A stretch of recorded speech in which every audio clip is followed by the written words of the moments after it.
Wanita itu ingin membawa anaknya kembali ke rumah ibunya, tetapi ketika dia berbalik, 4 preman yang arogan dan mengintimidasi menyerangnya karena tidak ada orang di sekitar. Dia berbicara omong kosong kepada ibu dan putrinya, dan perilakunya semakin memburuk. Lisa tidak ingin menimbulkan masalah. Dia hanya ingin membawa putrinya menjauh dari benteng kebenaran dan kesalahan ini. Tetapi para penindas itu tidak siap untuk melepaskan keangkuhan mereka. Dia membunuh ibu dan anak perempuannya Lisa. Terseret ke dalam perjuangan sengit, tetapi dia menghadapi lawan yang kurang kuat. Sambil menyeret dan memutar, para pria itu memaksa ibu dan anak perempuannya masuk ke dalam sebuah ruangan kecil yang gelap. Karena para preman itu fokus pada Lisa, ini memberi gadis itu kesempatan untuk melarikan diri dan untuk pertama kalinya dia bersembunyi di gudang dekat pintu.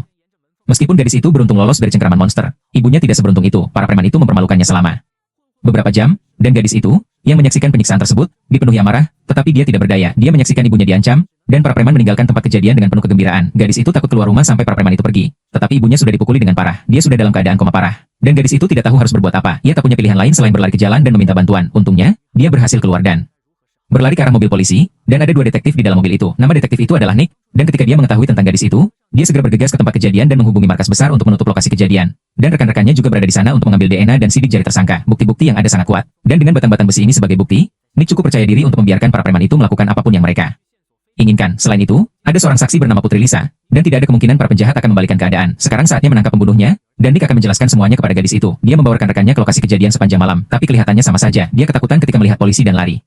Inilah orang-orang yang telah mereka tangkap. Setelah beberapa jam bekerja keras, para gangster menangkap dan membawa pergi 7 orang yang paling mencurigakan, dan gadis itu sudah mengingat wajah-wajah para penindas yang menyiksa ibunya. Di bawah arahannya, pihak berwajib berhasil menangkap keempat penjahat tersebut. Nick merasa bahwa dengan bantuan saksi dan saksi mata, dia bisa menghukum keempat pria brutal itu, berikan keadilan kepada ibu dan anak perempuan yang malang itu. Di luar dugaan, orang tua dari para gangster itu semuanya adalah pengusaha terkenal. Mereka mengumpulkan total $1 juta dan mengundang pengacara paling terkemuka di daerah itu untuk mengaku bersalah atas nama putra mereka, dan pengacara bernama Old White ini terlibat dalam 18 kasus berturut-turut. Selama uang diberikan, hitam bisa disebut putih. Kemudian, ia memberitahu orang tua yang kebingungan itu bahwa memenangkan kasus tersebut hanyalah salah satu jenis prestasi. Biarkan mereka menonton pertunjukan itu dengan saksama, dan pada saat itu, Lisa, yang sedang koma, juga sadar kembali. Cedera fisik telah sembuh, tetapi trauma mental masih tetap ada setiap malam setelah ia tidur. Keempat bajingan itu terus menghantui mimpinya. Lisa juga sering menderita gangguan kecemasan yang parah. Jika putrinya tidak selalu bersamanya, dia pasti sudah meninggal sejak lama, dan tak lama kemudian, hari persidangan pun tiba. Di luar gedung pengadilan juga terdapat kerumunan besar wartawan. Jelas sekali, masalah ini sedang dipantau.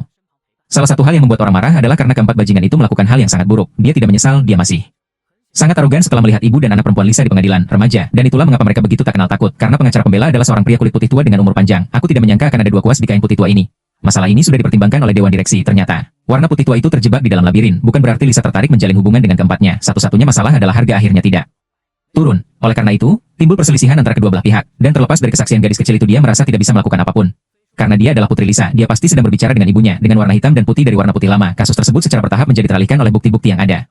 Juri memihak pada ilusi tersebut, dan Lisa tidak hanya kalah dalam kasus itu, reputasinya juga tercoreng, karena di mata semua orang dia bukan lagi seorang ibu tunggal yang bercerai. Namun, dia adalah wanita yang serakah dan tidak tahu malu. Sejauh menyangkut keempat orang itu dilakukan oleh orang yang tidak bersalah. Aku tak bisa menahan diri untuk tidak mendengarkan ini. Ledakan emosi mulai meletus di ruang sidang, namun sekali lagi, pengacara terdakwa berhasil mengungkapnya. Saya rasa Lisa hanya bercanda. Situasi Lisa saat ini semakin memburuk. Akhirnya, setelah keputusan bulat dari juri keempatnya dinyatakan tidak bersalah, dan ini bahkan lebih mengesankan. Kemarahan arogan para preman bagi Nick. Ruangan ini terkadang dingin dan terkadang panas, tapi Nick tidak bisa berbuat apa-apa. Setelah organisasi itu dibubarkan, dia tidak bisa melupakannya untuk waktu yang lama. Ini sama sekali tidak sesuai dengan ide-idenya. Setelah melalui pertimbangan yang panjang, matanya semakin dingin dari hari ke hari. Karena keadilan tidak dapat ditegakkan, jadi, ada baiknya untuk melaporkannya. Namun dalam kehidupan ini, Lisa namun dalam penderitaan abadi dia tidak bisa menerima keputusan seperti itu. Saya tidak tahu di mana letak keadilan yang disebut-sebut itu. Pada akhirnya, hatinya terasa sakit. Dia memutuskan untuk datang ke air terjun itu. Aku akan bunuh diri. Tinggalkan dunia kotor ini. Untungnya, di masa krisis ini Nick, yang bertanggung jawab atas kasus tersebut, berhasil menghentikannya tepat waktu.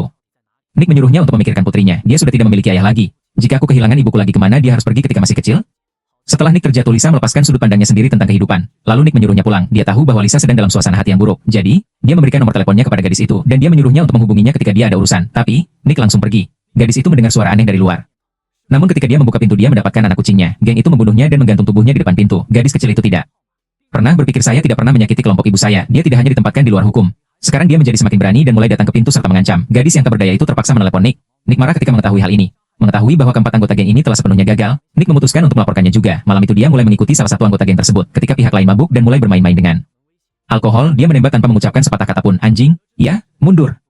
Polisi. Namun tak lama kemudian polisi mulai mempertanyakan perilaku Nick. Hal ini terjadi karena kesalahan pelaku penembakan. Dahulu kala, terjadi kasus pembunuhan. Namun, keempat orang yang terlibat dalam kasus tersebut pada akhirnya dinyatakan tidak bersalah, dan Nick bertanggung jawab atas hal-hal tersebut. Jadi, dia sangat ragu bahwa Nick mempublikasikan keluhan pribadinya. Saya tidak tahu apakah Nick punya solusi untuk ini. Dia bersumpah bahwa tadi malam sangat gelap. Dia juga minum alkohol. Lagi, saat saya keluar dari bar, saya melihat seseorang bermain-main dengan minumannya. Dia ingin bergerak maju dan berhenti. Terungkap bahwa pelaku kriminal tersebut hendak menyerang polisi dengan pisau kecil. Aku tidak punya pilihan lain selain menembak diriku sendiri. Nick mengatakan ini tanpa berhenti. Namun, jelas bahwa Nick terlibat. Namun, polisi sangat kejam. Mereka hanya bisa mengkritik Nick. Dengan cara ini, Nick dengan mudah menyelesaikan krisis tersebut, dan mereka berhasil mengalahkan seorang penipu. Namun rencana balas dendam Nick baru saja dimulai. Saya rasa dia akan kembali ke suatu air terjun. Lisa awalnya berencana untuk tinggal di sini, dan dari sana, Nick mengambil harta karun untuk Decepticon. Setelah semua persiapan, Nick menelepon asisten pengacara. Saya meminta dua dari mereka untuk keluar dan membahas masalah ini. Lalu mereka berdua mendengarkan dan mulai bermain. Meskipun hujan, mereka sampai di tujuan tepat waktu. Aku bahkan tidak tahu dia sudah meninggal. Aku hanya bisa melihat selama 1 detik lagi. Kepercayaan diri. Siapakah ini? Oh, Nick. Tanpa gentar, melangkah maju dan melepaskan beberapa tembakan, satu demi satu, lalu menendang para preman itu ke air terjun yang bobrok. Dia memilih untuk melakukan ini saat hujan, karena itu akan menghapus semua jejak. Kedua, kasus ini berada di ambang batas, dan peta yang ia letakkan di dalam mobil sebelum pergi juga memperkuat hal tersebut.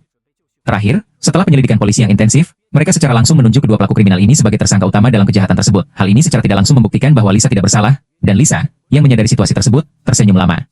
Ia sedang dalam suasana hati yang baik dan memutuskan untuk mengajak putrinya jalan-jalan. Namun, ketika mereka pergi berbelanja, preman itu